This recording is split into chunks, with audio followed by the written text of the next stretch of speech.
Welcome to Rising Leaders of New York with your host, David Zwerin of Hill & Moin LLP. They present to you conversations with today's and future leaders of New York City discussing the challenges and issues relevant to New Yorkers.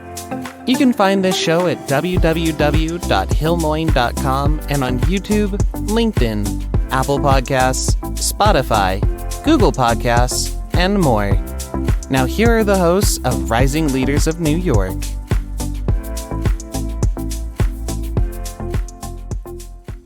Hello, everyone. My name is David Zwerin. I am the senior trial attorney at Hill & Moin LLP. We are a plaintiff's personal injuries law firm specializing on all matters premises and construction accidents located at 2 Wall Street in New York, New York. Thank you for joining us for the second episode of Rising Leaders of New York. This is a podcast where Sandy Hill, Cheryl Moin, and myself get the pleasure of speaking with some interesting guests who are either current or future rising leaders and people on the cusp of information that we think you, our listeners, need to know about to know the current pressing issues relevant and critical to New Yorkers today.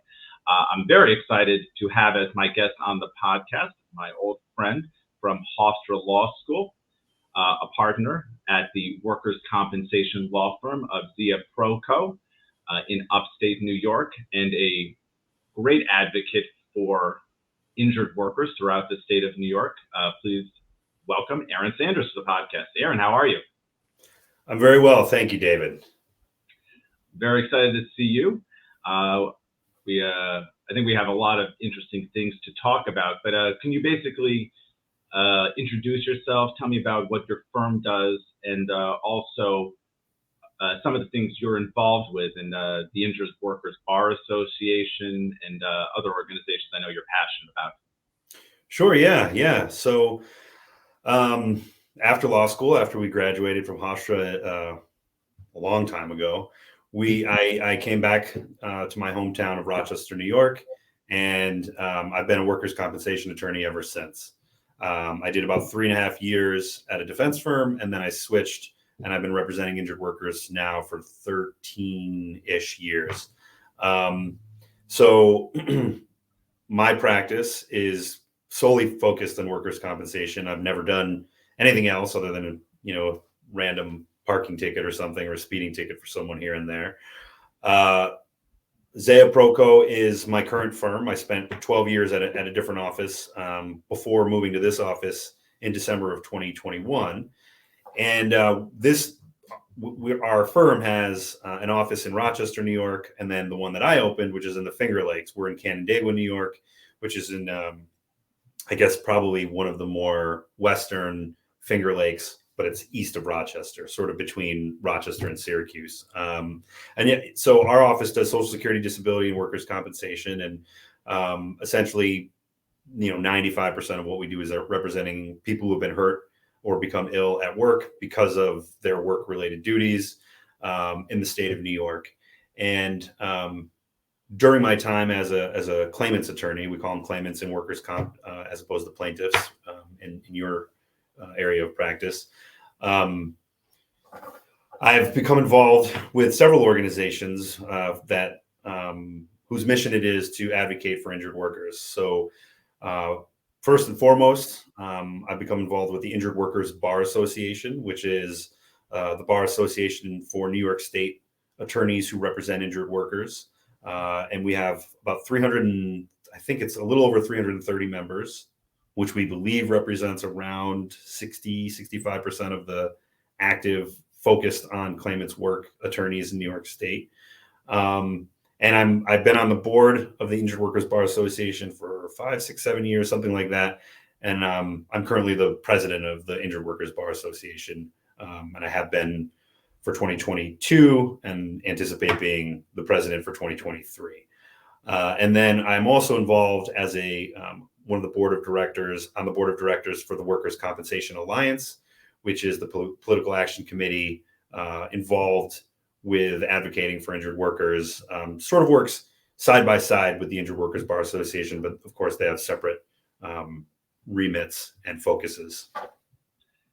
And Can you tell us a little bit about some of the things that the Injured Workers Bar Association and the Workers' Compensation Alliance are working to do? What are some of the issues that are relevant that are you're looking to work on in this coming 2023 season? Sure. Yeah. So there's a lot of issues. Never a dull moment in this area of practice and working with this agency. So with the Injured Workers Bar Association, as a bar association, one of our primary functions, of course, is to educate attorneys and others about the issues, about the state of the law, about any changes, case law, administrative law, rules and regs, all of that good stuff. So we have 3 CLEs a year that we do for the Injured Workers Bar Association. They rotate. One is in January. We sort of piggyback off of the New York State Bar Association's week that they have, and at the end of that week, we typically will have one in Manhattan where we do a presentation on workers' compensation related topics, including annually the one in January, which is generally our most well attended because we have so many members downstate. A review of all of the Third Department and Court of Appeals cases related to workers' compensation. And then in the spring, we rotate in Western New York between Rochester, Syracuse, and Buffalo, covering similar topics. And then in the fall, we do the Capital Region in Saratoga. So that is a major function that we or sort of service that we provide to our members. We also have a listserv that is very active, where all of our members are able to pose questions, raise concerns, things that they're seeing, questions they might have about a case or case law, or honestly, there's a lot of discussion about things they're seeing in their districts with their judges, practices, reports that they have about what they've been experiencing. And we sort of try to address those concerns to work as a brain trust, but then as a leadership group, if there are concerns that are sort of a little bit more macro and maybe perhaps a little less district related, we then will often, or when appropriate, as appropriate, we'll reach out to the Workers' Compensation Board to seek some sort of response or guidance on, what our members are seeing and hearing. And that can, be any number of topics, from when is the Workers' Compensation Board going to reopen for in-person hearings, to, why can't we get a hearing even virtually, to, issues that we have with the medical authorization system that's relatively new. So those are things that we work on. There's also the board, has broad authority within the workers' compensation field to sort of administer the law, as administrative agencies do. So they tend to have what they call subject numbers, where they'll announce new policies or modifications to policies on issues that go out generally on an email listserv to whoever signed up for those, which I imagine is practitioners and providers, other interested stakeholders, as they like to say at the board. And so, or they publish in the state register. They will do proposed regulations, and then there's a period for public comment. So we've had a handful of those that we've dealt with this calendar year, all relating. I mean, and they don't always relate, but the ones that we've been involved with relate to medical issues. So those are some things that those are instances where we reach out to our colleagues in the medical profession, and we try to get on the same page and figure out what are they seeing, what are they thinking, what is their reaction, what do they think about a given proposed reg, and then we work with them to try to figure out a game plan to advocate for or oppose whatever that might be. And in our instance, as a bar association, typically we'll then offer a letter of a public comment that will say that we're taking a specific position and why. So those are things that we do as a bar association. And then for the Workers' Compensation Alliance, which is our PAC, it's legislative. Sometimes we see things that we think need to be addressed within the system, flaws, problems, oversights, and they may need to be addressed legislatively. So the PAC will then work with lobbyists to try to write, then get sponsorship, introduction of bills related to workers' compensation, ideally getting it passed, and then hopefully moving it to the governor to sign if we're fortunate enough to get that. And as of right now, there are 3 bills currently, and today is mid-December, so I don't know when this will be published, but at the moment, as of yesterday, 3 workers' compensation related bills have been delivered to Governor Hochul's desk to either sign or veto. I certainly want to ask you a lot of questions about the bills that the Injured Workers Bar Association is working on. You raised so many interesting issues, and I know that I'm sure we have a lot of listeners who probably are not as intricately involved in the world of injured workers, whether from my side, which is the third party side dealing with personal injury lawsuits, people who get injured and are looking to sue someone who's not the employer after they've had an on-the-job injury, and what you do, which is trying to protect those workers, get them their health benefits and their lost wages, regardless of who is at fault from the employer, and usually the employer's insurance. You raised a lot of issues in your response there, Aaron. So generally, what is the procedure for how people start a workers' comp claim? I know most people don't know how to do it. Maybe some people have tried to do it themselves. How does somebody go about starting a claim? How does it work? Is it an easy process? I'm guessing it has. No, it was a rhetorical question. We both know it is. But how does the process work? And what are some of these issues that the workers' compensation system is having right now that we're hoping the governor can sign to improve upon? Oh yeah, I mean you're right. It's a broad question, and we probably could be sitting here for days talking about it. Yeah. But to try to be concise, there are issues that can be addressed and that we hope that are addressed by the legislature and the governor. But also, I think it's really important to say that many of the issues that we have faced in recent times, last 3, 4, 5, 6, 7, 10 plus years in the workers' compensation system, have been the result of people at the board who I think don't necessarily view their role as protecting injured workers, or if they do, may not understand fully how to do that, or the most effective, appropriate way to do that. As to filing a claim, right? I mean, so you're right. I think it's good to cover just quickly sort of what the comp system is and what it's supposed to do. So for anyone who doesn't know that might be listening, and probably many people do, but I have found over the course of my career that there is a lot of misconceptions about the workers' compensation system.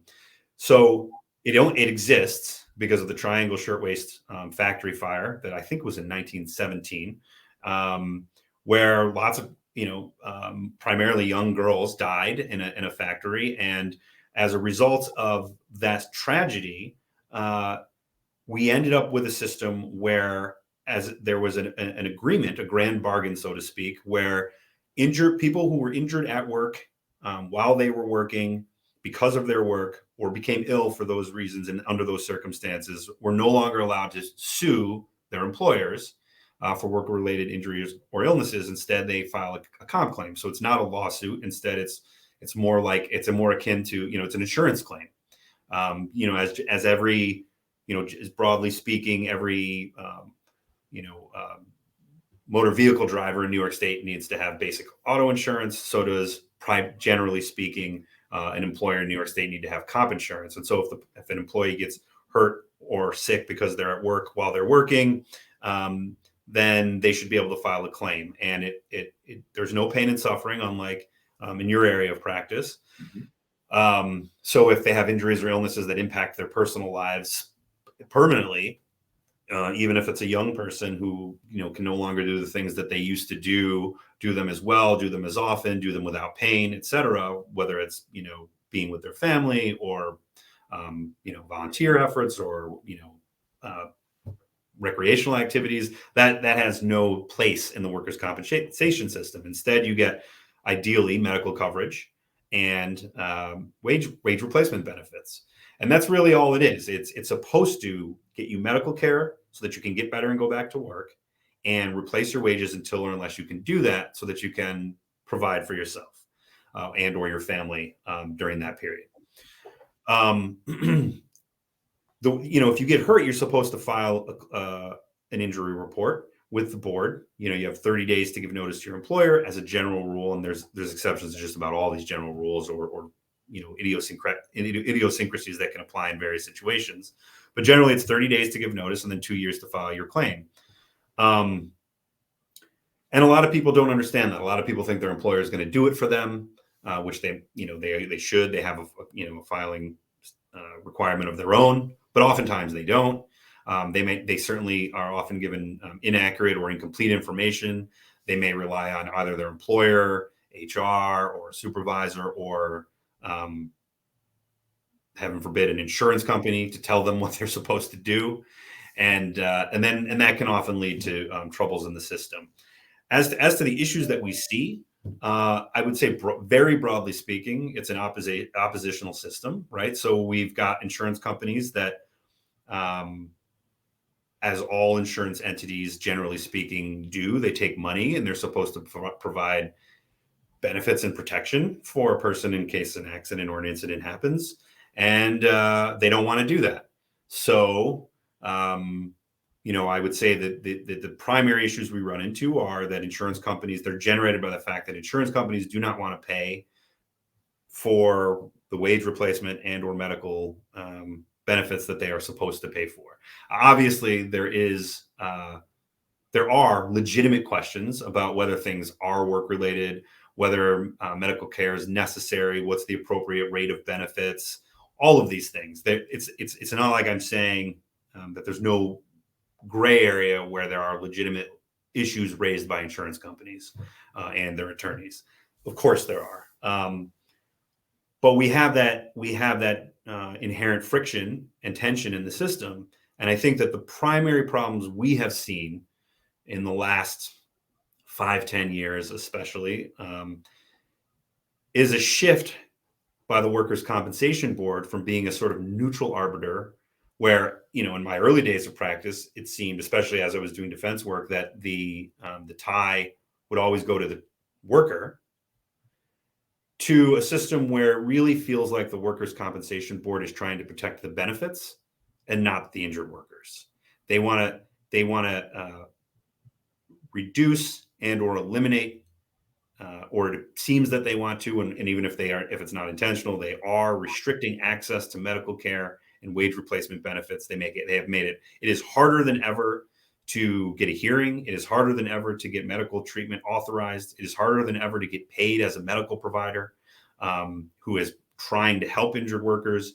The comp system, the comp board, as the administrator of this system, really feels like they have their finger on the scale. They've become obsessed with quote unquote efficiency, with closing cases, with minimizing and reducing costs.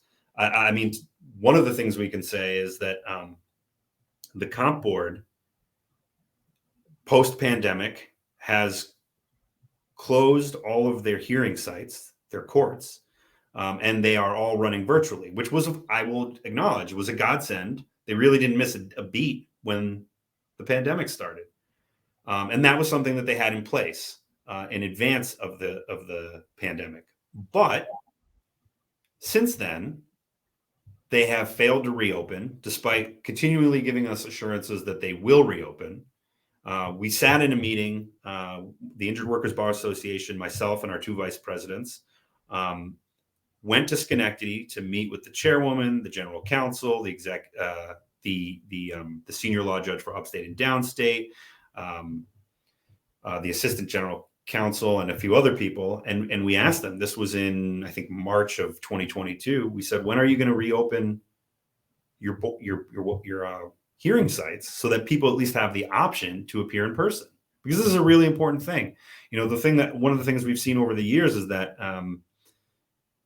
people want to know that their case is important, that it is being adjudicated professionally and with care, that there is a trained and expert advocate for them and a trained and expert judge presiding over the proceedings.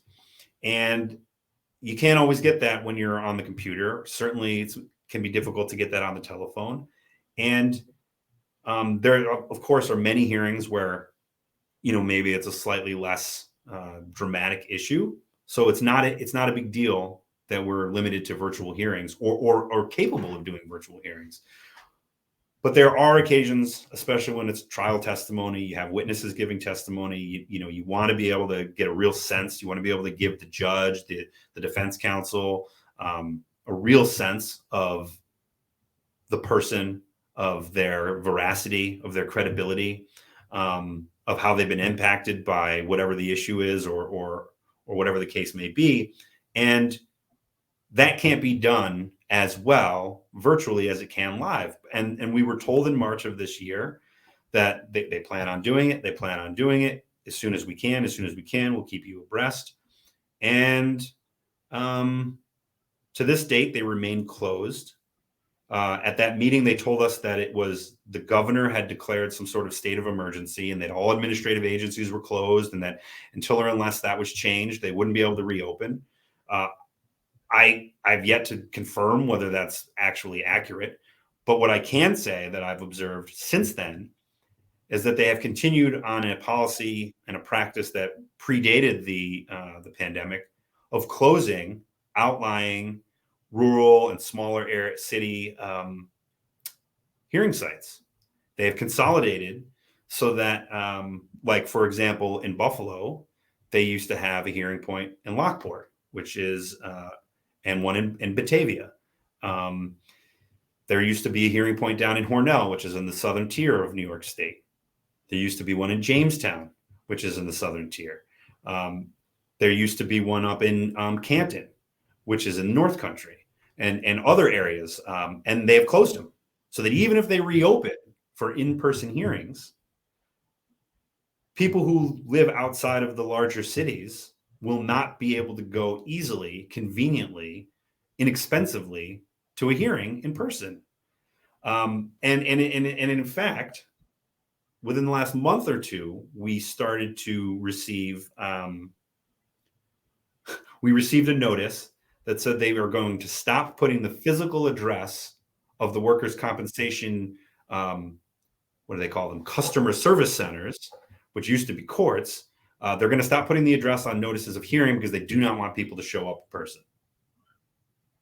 So none of this speaks to an intention to reopen for in-person hearings.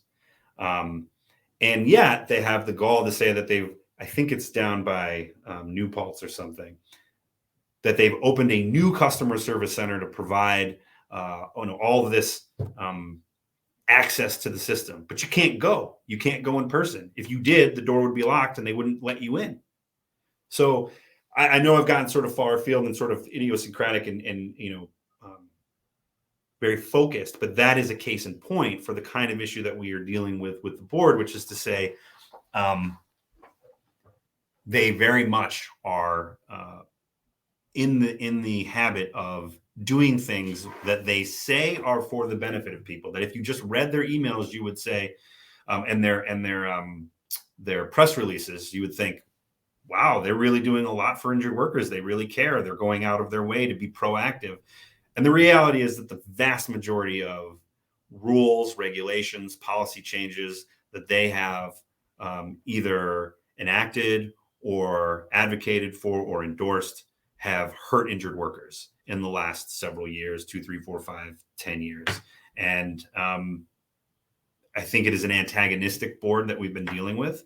I hope I have in recent months, their prior general counsel left to go be general counsel at the New York State Insurance Fund, which is the largest comp insurance entity, the insurer of last resort in New York State. So that probably speaks to his mentality and his background. And since he has left, I I have found that the board has been a little bit more receptive to communicating with us. They have at least paid positive lip service to the idea of wanting to be more proactive about taking their responsibility to protect injured workers seriously. But of course, actions speak louder than words, and we need a little bit more time to see if that's going to play out that way. But I can tell you that as of today, again, mid-December 2022, we continue to hear disturbing reports about things that they plan to do after January 1st of 23 in terms of how they handle hearings, policies that they're going to have in hearings on issues that will be detrimental to injured workers. And as we were sitting here, I received a reply back from the new executive director over there, who I've spoken to several times and has always been very polite, a gentleman, certainly presents as a straight shooter. But I glanced at it just as we were starting this. I didn't get a chance to read it in full, and it does seem to be a little bit more of what we were used to before with the prior general counsel, which is a lot of bureaucratic, political talk, the kind of thing that doesn't really answer your questions, doesn't really give you substance, and sort of passes the buck to others to try to say, this is either not an issue, or it's not the issue that you think it is, or it's not as concerning as you're claiming it is. And we'll see if maybe if we push a little bit on some of these, we can get some traction and get something different done. But yeah, that I know that was extraordinarily long and kind of all over the place, but it was to try to give you a sense of the mentality that we're dealing with. And there are a lot of other more specific, tangible issues that I can touch on if you want, or we can talk about, obviously whatever as the host. No, I certainly want to talk about the tangible issues, and thank you. I learned a lot hearing all this from your viewpoint. I deal with workers' compensation issues in a more, indirect manner, because what I do is so connected to workers' compensation without actually being a workers' compensation attorney at all. I've never set foot in front of the workers' compensation board. I've never dealt with one single case before the workers' compensation board. What we do is we have to help manage and help and guide these same injured claimants, who we would call the plaintiff in the third party case, and get them through the case. And very often, a client will call us because it's often easier to reach a third party attorney than the workers' compensation attorney. I imagine most workers' compensation attorneys have a much higher volume of cases than personal injury attorneys due to different logistics and how it works. So, we get a lot of questions about various aspects of how comp works, and I just find generally that clients are confused. I've definitely experienced those same kind of feelings, that I don't feel like my clients always know what's going on with their comp claims. They don't generally have an understanding, should they be going to a physical site, or will something be virtual, or will over be phone, and are not understanding why things take so long. And this is something I deal with, trying to get an understanding so you can pass it along to your client. Why is the process taking so long? Why is it so hard to maybe get a new body part added to the case, or have the workers' compensation board determine that a claimant is 100% disabled when every single treating doctor says the claimant is 100% disabled and can't go back to work? Why is my client not regularly every week or two getting an appropriate amount of compensation when they're unable to work? Why might they be getting a fraction of what they used to be getting, and now all of a sudden not be able to have enough money to support their family while they're not working? And for us, these problems go on for years and years and years. because third-party cases, hearing you talk, by the way, it definitely just feels kind of like the other side of the mirror, because so much of what you're saying is so connected and familiar with what personal injury attorneys have been dealing with, particularly the last few years, but really for a long time. Since the pandemic, though, trials are happening. We do go in the building, but cases have been taking longer the last few years. And I do think the courts are really trying to resolve a big backlog. But for sure, the cases that started in 2020 or 18 or 19 that are still kicking around, they are taking longer than ever. Some cases now we just kind of feel like you can add 2 or 3 or, God forbid, 4 years to those cases, depending on where you are. Every court is different. But personal injury clients, depending on what kind of case they have, how simple, how complex, how many defendants, where they are, they may need to understand that it can be a long haul. And if they're an injured worker, it's going to be a long process that's kind of running concurrently. So these are issues we hear about all the time. So I, as a personal injury attorney, am very interested and very motivated and curious to know about these problems and what can be done to better educate clients, to make the process go more smoothly, have more credibility in the workers' compensation process, and make it easier for someone who legitimately is really seriously injured and really should not be working, not have to go back to work, not have to ruin their health to not be evicted from their home because they couldn't pay their expenses. Yeah, I think you're hitting on something that's really important and probably a good entry point to the conversation is sort of some of the misunderstanding that I think a lot of people have about workers' compensation. And that's whether it's a construction worker or a non-comp attorney or doctors or even legislators. I think that fundamentally, most people don't know much about or care much about the workers' compensation system unless they need it. And then, of course, it can be extraordinarily important.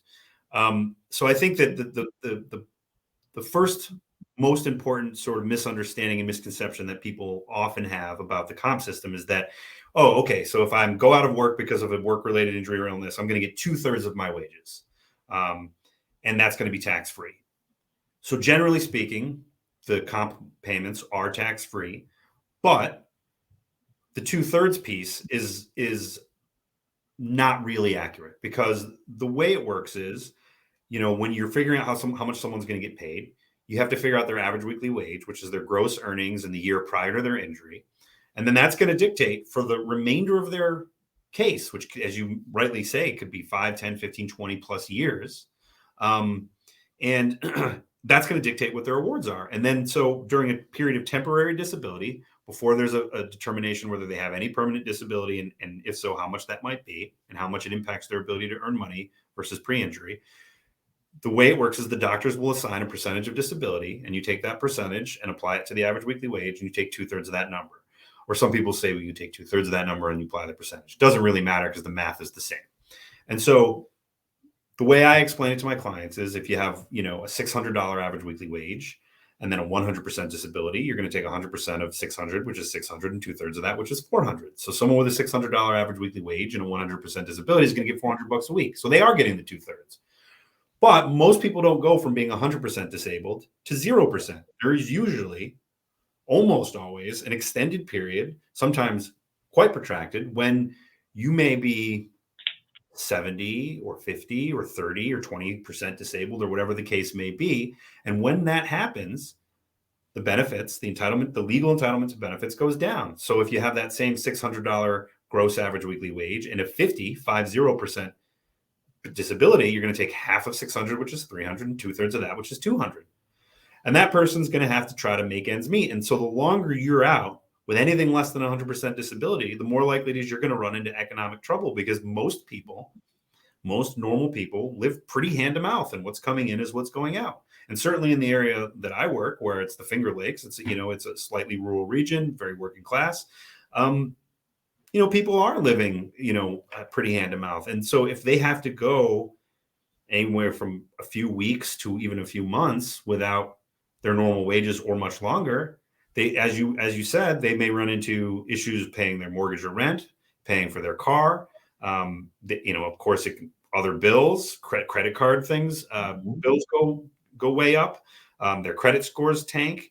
They can have, of course, in instances where you're in this sort of trouble, you can have marital issues or relationship issues. All of this plays into the economic impact of a work-related injury and how the system works.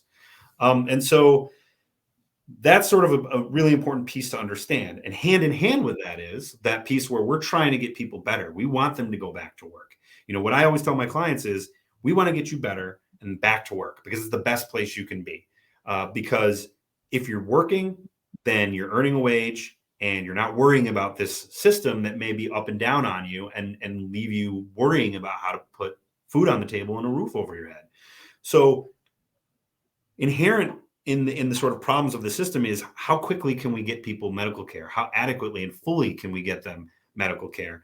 And again, insurance companies, look, it's not like they're all denying 100% of the requests that come in. They are routinely authorizing things and appropriately and necessarily authorizing care. And many of them are doing their best to try to process these requests quickly.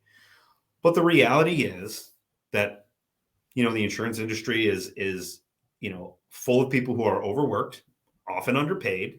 Many of them are undertrained, and so you end up in this system where they sort of hold the strings to whether people who are hurt can get medical care, whether they can get paid, and how quickly that might happen. And then the system itself, as I mentioned earlier, the board is this new sort of onboard system that they're very proud of, and it's related to what they call a PAR system, the prior authorization request system, and it's all automated. It started for some smaller areas, but was sort of implemented for essentially all medical care in May of 2022. And I would say, roundly speaking, it has been a disaster. It has created a number of loopholes, extraordinary delays. There's a level 1, 2, and 3, a level of review where doctors put in requests and the insurance companies can either approve or deny. Depending on why it's denied, sometimes the lawyers are able to get involved, but often we're not. In the old days, we could get involved in just about any dispute other than the valuation of a bill. We could otherwise get involved. We could ask for a hearing and try to litigate an issue if we needed to.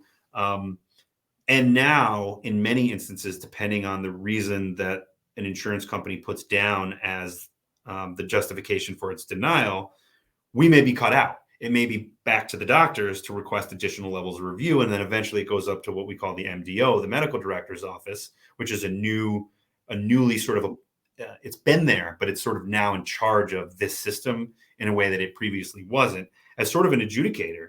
And they will decide on medical bases, supposedly, whether level 3 denials can be authorized or will be upheld. And as a part of this problem, it is an acknowledged fact by the comp board that they vastly underestimated how many requests and denials they were going to receive. So they have been running 2 to 3 months behind on level 3 denials, which level 3s, those can take weeks and months to get all the way to the director. And then you're waiting another 1, 2, 3 months. As of today, it's been about 12 weeks that they've been behind on most of these reviews. And that just means there's no decision. So depending on the reason for the denials, we can't even ask for a hearing, which if we did, as a general proposition in the last several years, we have, as claimants attorneys, received inordinate numbers and unusual compared to prior practice numbers of hearing denials. So we have what's called a request for further action, an RFA1, that as an attorney, we can file to ask for a hearing to address an issue. And in the old days, typically you would file one, and I would say 99% of the time, 99.9% of the time, we would get our hearing. You'd get it in, depending on the time of year and the district, anywhere from 3 to 6 weeks. Upstate, typically in the Rochester district, it'd be about 3 or 4 weeks you'd get your hearing. And then I think downstate it was a bit longer because of the volume. Now, I would say we get outright denials or extraordinary delays. And by extraordinary, I mean months leading to 2, 3, 4, 5, even 6 months delays on hearings routinely. I would say on somewhere between a third and half of the RFAs that we file. And we're not filing them willy-nilly. I mean, why would we want to go into court and work unless we needed to advocate for our clients, to try to get them wages or healthcare benefits? And so what we see routinely is these denials that will come from claims examiners. So they don't come from judges. And they will say, for example, you can ask for a hearing and the board will say, well, the insurance company didn't file the payroll, or they didn't file what's called the C11, which is supposed to show how the dates when an employee was out of work because of the injury or illness. The employer didn't file this, so you can't have a hearing. And it's like, so my client is getting punished because the party on the other side of this legal action is not doing what they're supposed to do. And I've seen that. I've probably seen that 24 times this year as the reason why we couldn't get a hearing. Compare that with the insurance carriers, who by regulation, by New York rules and regulations, are absolutely allowed and must be given a hearing within 20 days of an RFA2, which is their request for a hearing. So we have this completely disparate, imbalanced access to the system. So when you talk about what can be done, one of the things that is that the Workers' Compensation Alliance is working on is putting together its legislative agenda for 2023. And I'm not a chair of the Workers' Compensation Alliance. I am on the board, so I'm privy to some, but not all of that information. But I know they're in the process, and I think the number one priority will be access to hearings, because regardless of anything else that could be passed as a substantive law, it means nothing if we can't actually go into court and fight for our clients' rights. And I don't think that it is. I don't think it's a concern shared by anyone who does not care about claimants, but it is universally shared by claimants, claimants' attorneys, organized labor, healthcare providers that are all participating in the comp system. And I can say also that in recent years, and in my year or so as the president of the Injured Workers Bar Association, we've done a lot of communication and outreach to provider societies, organizations, and large practices in all areas of practice, from chiropractors to podiatrists to physical therapists to occupational therapists to neurosurgeons to mental health care providers to pharmacists, all kinds of healthcare providers, to solicit from them feedback and information about what they're seeing on their end, because they are vital to this system. What I have seen in my time as a comp attorney is a mass exodus of healthcare providers that are willing to participate in the workers' compensation system. And the reason is it has become extraordinarily onerous for them to do paperwork and or now work through this PAR system. And the fee schedule rate some of it was overhauled and improved within the last several years, but much of it is still relatively low compared to other forms of insurance. And so it's not worth it for them to deal with it. And so without them, the system will cease to function. And yet the board has continued to make it difficult for them to do their jobs. It has required more of them, demanded more of them, provided less support for them, and made it extraordinarily difficult for them to get paid by not authorizing things, by finding on technicalities that they shouldn't be entitled to payment. And I know I'm trying to stay on task to what you originally asked, which is what are the problems and what can we do to fix it? And so I think where I'm going at the moment is that we want to work with the other people who are helping our clients and functioning to make the system work to protect injured workers, because we've sort of reached a tipping point, a breaking point that I don't think the Workers' Compensation Board has seen before, at least in not in my time practicing, and maybe not ever, by what I've heard from more experienced practitioners than myself, compared to how it used to be in the 80s and the 90s, is that medical healthcare providers are reaching their limit. They don't want to deal with this anymore. They are fed up. We have comp attorneys fed up. We have injured workers fed up. We have organized labor fed up. We have even personal injury attorneys such as yourself fed up. I've started to field calls from organizations of personal injury attorneys who are telling me our third-party clients, our clients who have injuries and illnesses that originate at work, are having a harder time getting medical care and getting timely medical care than they've ever had. And it is making it difficult or impossible for us to move their cases along and to pursue the case and the claim for them, because they can't get care and they're just sort of left flapping in the breeze. So I've met with doctors. We've talked to them about what their priorities are. The PAR system is a huge problem. I can tell you there's something called an HP1, which is getting a little bit in the weeds. But essentially, when the board decides if the insurance carrier objects to a bill, they file a form and then there's a process. But if the board makes a decision that says that should be paid, and then the carrier still doesn't pay it, the provider can file a form called an HP1 that essentially should be rubber stamped by the board to say, we've already decided this. You can take this to a local civil court and have a lien. You can pursue this and against the carrier. And I have a number of providers in all areas of practice telling me that they have hundreds or thousands of HP1s that have not been processed over a period of 2, 3, 4, even 5 years. I don't know why. I've asked the workers' comp board about it.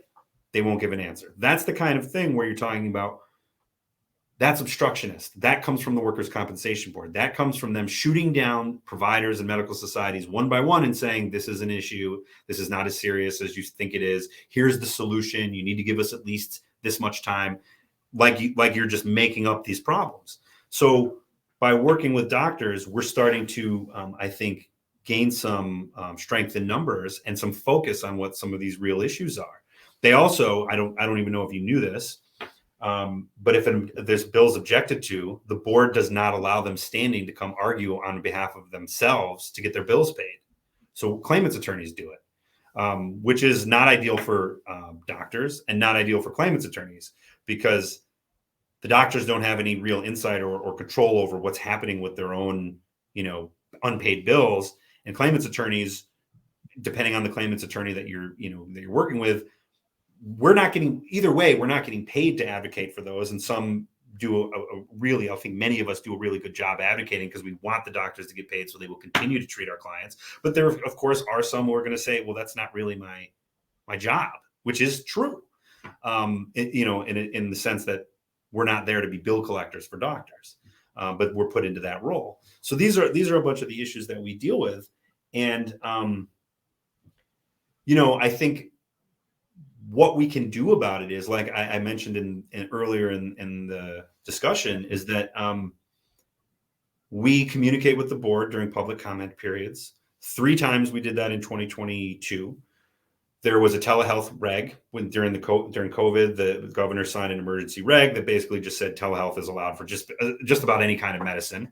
And then there was a proposed regulation that came up and said, well, we want the first one to be in person. We want every third one to be in person. And we want permanency evaluations done in person. And of course, we don't have any issue with this as a general proposition other than mental health care. You don't need for talk therapy, you don't need to be in person. And I think that universally, people have seen that access to virtual healthcare, mental health care, has been fantastic, because what it does is it allows people who either have physical or mental restrictions on their ability to travel or go outside their home, or on availability of practitioners, especially participating in the comp system, they now have access. Someone in Canandaigua, where I practice, can be treated by someone in Buffalo or even Albany or Manhattan, and it makes no difference. But this restriction, the proposed reg, would have made that essentially impossible. And so we opposed that reg, and to date it has not been adopted. There was one that dealt with intraoperative neural monitoring, which is essentially, long story short, during certain operations, a person's, brain functions need to be monitored so that if anything goes awry, they can stop and address whatever's going on. And the board and there has, in order to accommodate the need for this, there are techs who have certifications and training to monitor these readings and then transmit them virtually or by telephone to a neurologist who can monitor it and make sure that everything is copacetic, or if not, address the situation. The board created a proposed reg that said these techs their services will no longer be reimbursable under the comp system. What they would instead require is that a actual neurologist be present on site, either in the operating room, which is unheard of, or able to come physically to the operating room if an issue arises. Now, obviously, we want everyone to be healthy and safe, but the University of Pittsburgh did a study that said there is no discernible difference between IONM done virtually or in person, in outcome. Studying this relatively recently, within like the last 10 years. And we spoke to the neurosurgeons, and they said, this is going to create a logjam, because we don't have the hospital system, the healthcare system doesn't have enough neurologists to cover this. And neurologists, if they're doing it virtually, can cover a few at a time because they are able to take these readings. But if we can't do that, then we're going to get backed up. We don't have enough people to cover what we have. And the ones we have can't cover more than one at a time. So we're just at this situation where people who need, like, for example, spinal surgeries, they just won't be able to get them. So we oppose this with a public comment to date, working with neurologists, and as we worked with mental health care providers on the other reg I mentioned, and to date it hasn't been adopted. But then on pharmacies, we worked, we coordinated and discussed and collaborated with a number of pharmacies, and there was a proposed regulation that on its face, as much of what the board does, was dressed up to be pro-claimant. And it said, this is a regulation that will, if adopted, require insurance carriers to give notice to providers that they have a network. And if they don't do it, then the claimant can treat out of network.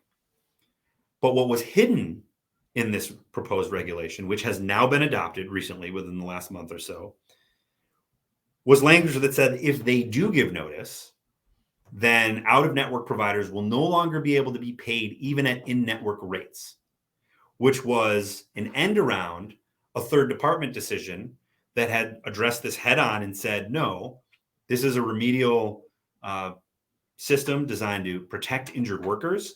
So we want doctors, even if they're out of network, or providers, even if they're out of network, to be paid at in-network rates. That way we're not prejudicing the carrier because they're not paying any more than they would within their own network. And we're not prejudicing claimants because they can get easy access, quick access to the medications they need. And frankly, the in-network providers like the CVSs, the Walgreens of the world, they're not equipped. They're not equipped to deal with the comp system. Because, and in large part, which is, I won't go on the separate tangent, but because of PBMs, pharmacy benefit managers, which are essentially a go-between between pharmacies and insurance companies that say what can and can't be authorized and filled.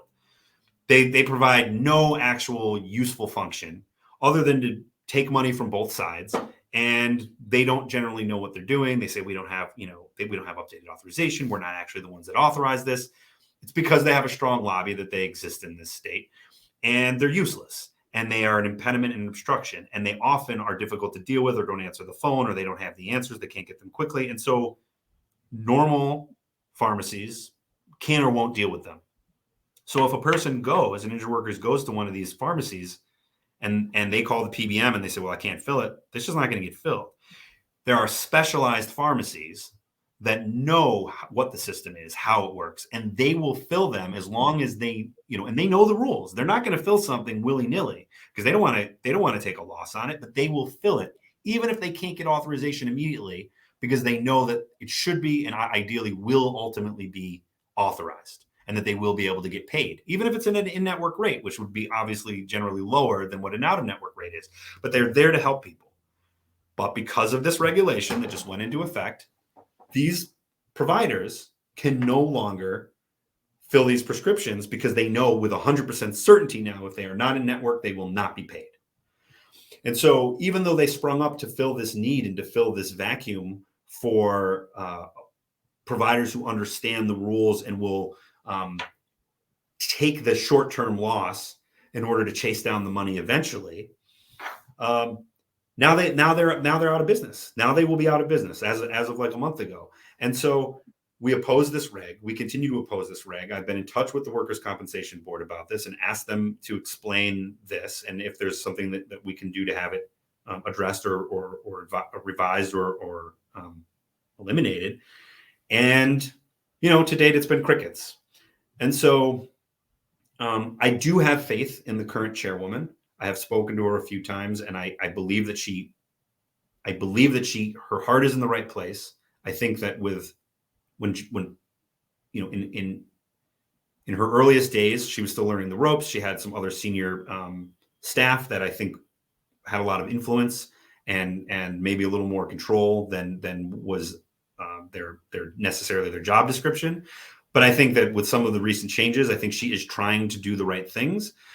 But there's a limit to what one person can do, and there is I think a culture among some of the people at the board that we're ambulance chasers, that we're money hungry, that we're leeches on the system. Although comp attorneys can only be paid out of monies that are otherwise that their clients are otherwise entitled to. We only get paid out of money that they otherwise can get, and if they're not entitled, just like you, we don't get paid.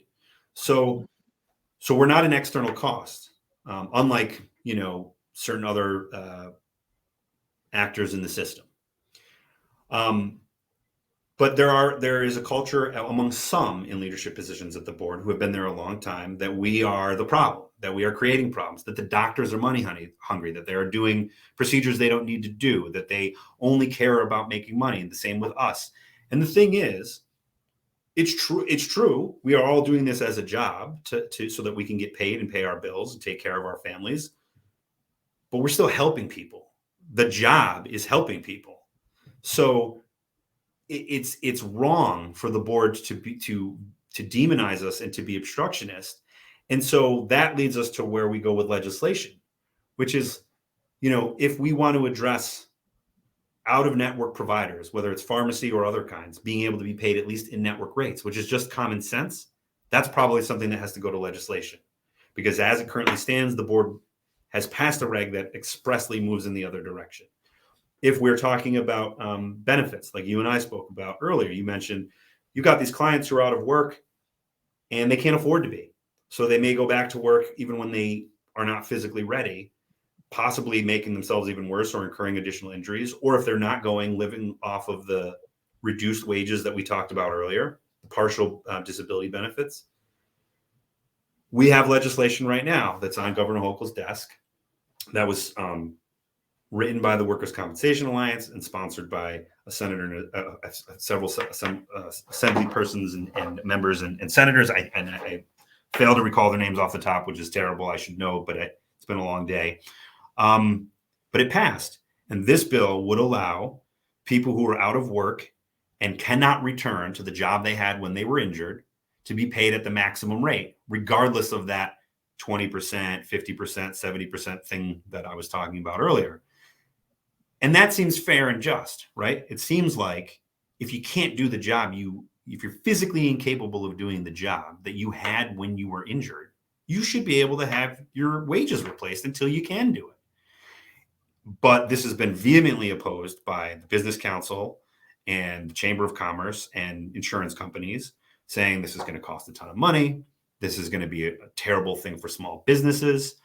And so they're fighting it.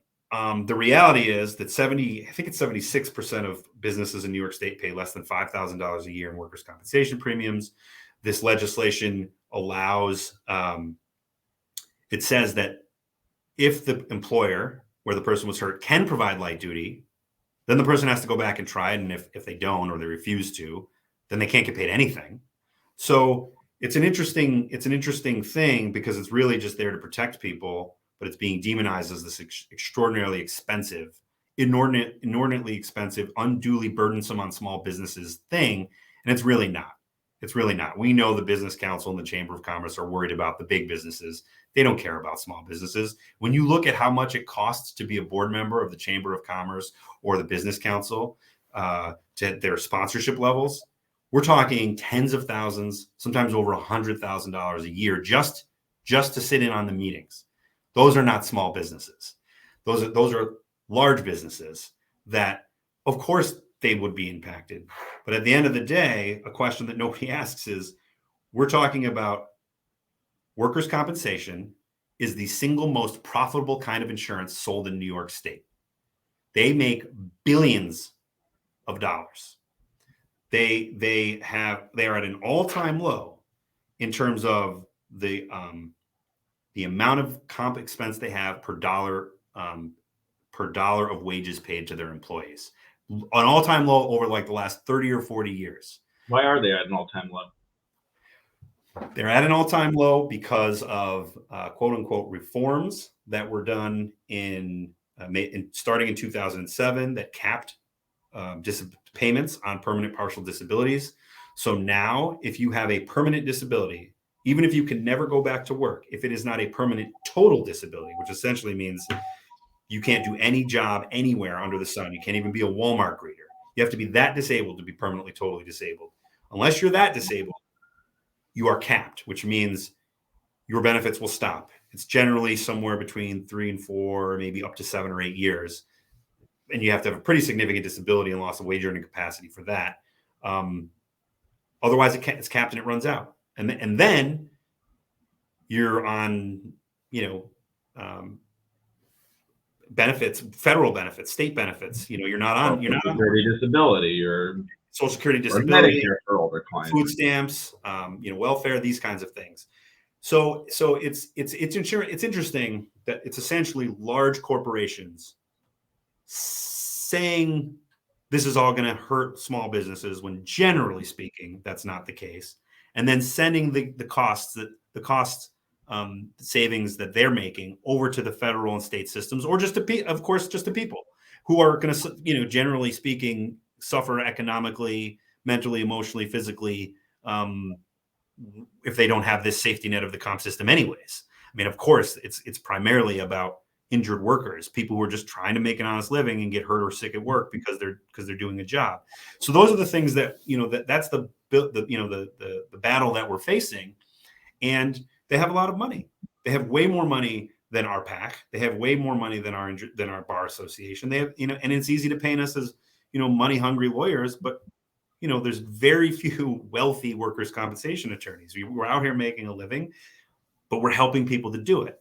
And then the other two bills that are on the governor's desk are, I believe, organized labor bills. One is related to post-traumatic stress disorder, because right now the standard is fairly difficult to establish a post-traumatic stress disorder claim when compared to other kinds of claims. So it's trying to sort of streamline those and make it easier.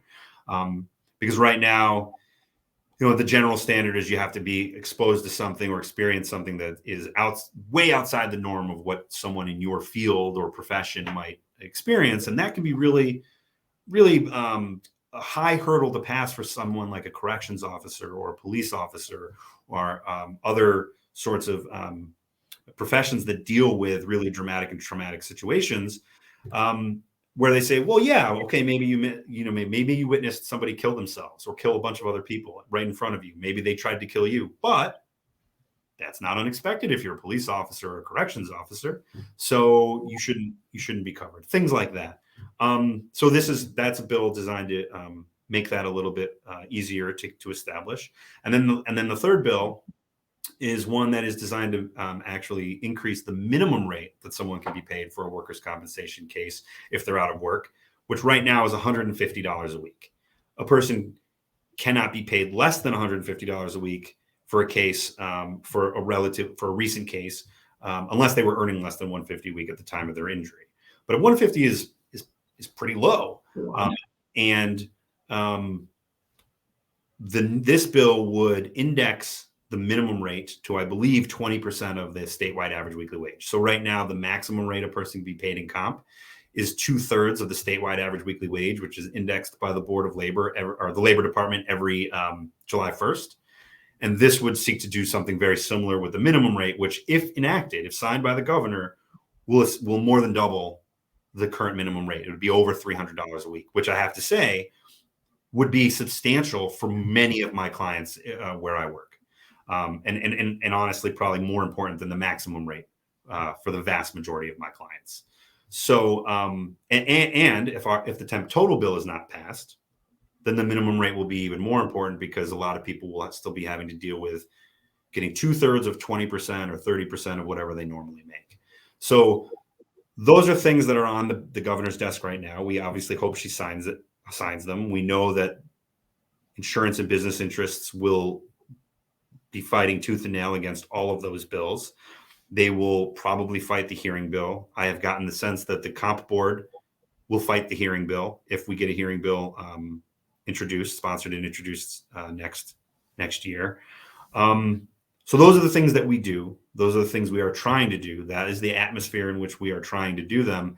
And I want to express some hope for some of the leadership changes that have occurred at the board, but there's not enough runway yet for me to know for sure whether that's well-founded hope or if it's just a pipe dream. And we hope that there is a change in attitude and in their general demeanor as it pertains to their remit, which is to protect injured workers. It is the workers' compensation system, not the business compensation system, not the employer compensation system. So that's what we're trying to do. That's what we hope to do. I would invite, anyone who might hear this podcast to try to get a hold of me. You can go to our website at Zea-u-Pro-co.com, which is actually also it's the RochesterWorkersComp.com and Finger Lakes WorkersComp.com, and get a hold of me. Let me know if you want to be involved. I can put you in touch with people in our PAC. We can talk about what our bar association can do to work with its healthcare providers, other attorneys, injured workers, anyone who is interested in getting involved, and maybe even contacting legislators. We know that's a big piece of what our members try to do, which is to raise awareness with legislators, because of course what they are ideally and most often concerned with is what they know their constituents are concerned about. So if people reach out to their representatives, then that's something that I think any injured worker can easily do. And we're in the process, I think, of getting, and probably do even have on our websites for our organizations, like forms that you could fill out. You can add a little bit of your own words, put your name, and then have it sent off to your own, local representative. And I think they're in the process of putting in something that would allow a person to look up their local representative, because obviously there's many of them in the state. Well, Aaron and Sanders, an hour plus flew by. This was really an amazing treat for me. I'm in this battle on a very different level, on a case-by-case basis, because, as I said, most of my clients are very seriously injured on the job, and my job is to get them as much money as possible, to seek out fair and reasonable compensation for their work-related injury. And while that's going on, the comp case is going on concurrently. So I don't usually get this kind of a window, and I'm glad our listeners are getting a window into why is the system the way it is. And if you are an injured victim, whether you're my client or someone else who hopefully is listening to this and getting some interesting information, if you've ever had a workers' compensation case in the last few years and wondered, why is my case going so slow? Why am I only getting a third or half of the amount of money I used to get? why is my foot not being added to this case when it's clearly caused by some other injury that clearly is in my case, and a myriad other issues that come up that I think are very, very vexing and confusing and frustrating to injured claimants, and certainly to the practitioners like us who have to find a way to get them through this. It's nice to know that people like you are looking out for claimants and fighting to make this system better. So I think you said how people can get in contact and if they're interested in getting involved. Are there any specific, I'll give one more opportunity, specific websites or anything else you want to plug, how people can get involved if they are interested in helping out the cause of injured workers in the state? Because I can tell you, representing them every day of my life, injured workers need help, and the laws have a lot of room to improve. Yeah, thank you. So of course I tangentially mentioned, but want to put on the spotlight. We have websites, of course, for the Injured Workers Bar Association. I should know it off the top of my head. I don't, but if you Google Injured Workers Bar Association, New York State, it'll come up. And then the same thing with the Workers' Compensation Alliance, which is our PAC, which works on the legislative piece and does a fantastic job, which I'm involved with, but again, not the tip of the spear there. They have a website as well, Workers' Compensation Alliance. I will say, if you just put in like WCA or IWBA, there are a few other organizations that have nothing to do with anything we're doing that might come up. But if you put in the longer one, it will come up on Google. You can see our websites have what we're doing, how to be involved, how to donate time, how to contact whoever the representatives are that you might be able to reach out to and to get some traction. And so, those are good, easy ways to get a hold of our organizations, of anyone in our organizations. Because of course, I'm just one guy. We have a fantastic board, an executive board with the IWBA, fantastic board with the Workers' Compensation Alliance. And as I say, we have, and the Venn diagram is essentially like a circle, I don't think there are many members of the Workers' Compensation Alliance, or maybe any, that aren't members of the IWBA. The IWBA is, as I said, over 330 members. We're making an initiative. We're putting in place an initiative to try to get more claimants attorneys to be members in this coming year. It's pretty comprehensive. So I'm hopeful that we'll be able to, get to 350, 375, 400. And so I mentioned that because, there are outstanding claimants attorneys throughout the state. And, that's from Long Island to the 5 boroughs, to the Capital Region, to the Southern Tier, to North Country, to Western New York, all over the place. And so if you want to get involved, you can go to those websites. But if you need it, if you're an injured worker, or you want to refer someone to an injured worker, the Injured Workers Bar Association has a search tool that you can use. I think it's by zip code. And you can find any number of our members who are fantastic attorneys and can help, ideally, somebody with the specifics of an individual case. All right. Well, thank you very much, Aaron Sanders. I learned a lot. I'm sure our listeners did too. This is really quite a treat for me. So with that, thank you everybody very much for listening to this episode of Rising Leaders of New York. I'm David Swerin, the senior trial attorney here of Hill and Moin, LLP. It is December 20th, 2022 as we film this. I'm sure this will be dropping in 2023. So Happy New Year to everyone, or as when you see it, welcome to 2023, everyone. And hopefully we'll find out that by the time you listen to Governor Hochul has signed some of these laws that can really help injured workers. Have a good evening. Have a good day, everyone. And I'll see you at the next episode. Bye-bye. Bye, Dave. You've been listening to Rising Leaders of New York, hosted by David Swerin of Hill and Moin, LLP. You can catch prior episodes at www.hillmoin.com and on YouTube, LinkedIn, Apple Podcasts, Spotify, Google Podcasts, and more. Thank you for your positive reviews, comments, and sharing this show with others.